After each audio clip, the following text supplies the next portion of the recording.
Somehow I ended up going through a bunch of my old files recently, and in those files was something that I think you guys will find interesting.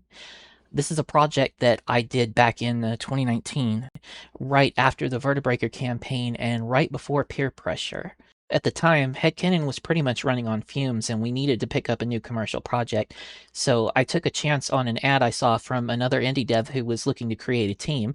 And I think a lot of you know who this is, so I'm just going to get straight into the video for it. Right after Deltarune Chapter 1 was released in 2018, Toby Fox made a post explaining how much more difficult it would be to build Chapter 2 without a bigger team. I later responded in 2019 by whipping up a small Dark World map example to show him and asked him if he'd consider taking on headcanon and switching the series to our Methyl engine. He was impressed with the idea and gave me the opportunity to show him more, so I started building out the mechanics of the battle scene. Ultimately, he decided to stick with Game Maker since it's what he already knows personally, and he already had a bunch of other people eager to work with it as it was. I honestly don't blame him for playing it safe with such a big property at that stage. He did, however, insist on paying me for my time, and that gave us just what we needed to push through the development of Peer Pressure. If you notice his name in the special thanks credits for that game, that's why. I had asked Toby for permission to show this around to help dispel misconceptions that HCGE and, by extension, Methyl, only supported the creation of platformer games. He agreed, but so much happened since then that this kind of fell out of sight. As I mentioned, this is an extremely early version of Methyl.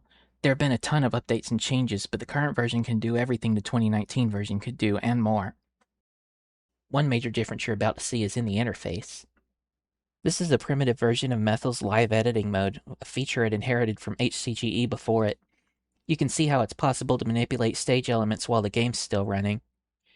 Toby had mentioned that the game's bullet patterns are very important, and he wanted a method of being able to construct and test them himself, so what's actually being shown here is a custom bullet editor made just for Deltarune. With this, he'd be able to create custom bullet types and try them out live in gameplay.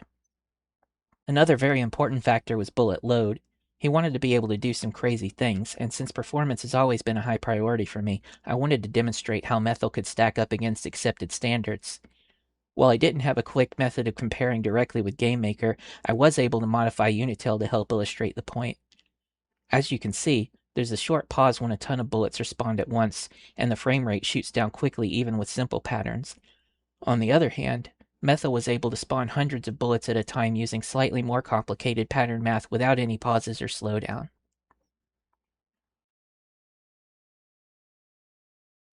That's all I've got for now, but there's more coming soon, not the least of which is Rubato, which releases this Friday for Steam, Switch, and PS5. Thanks for watching the video, and once again, a big thank you to Headcanon's patrons for generously supporting our work.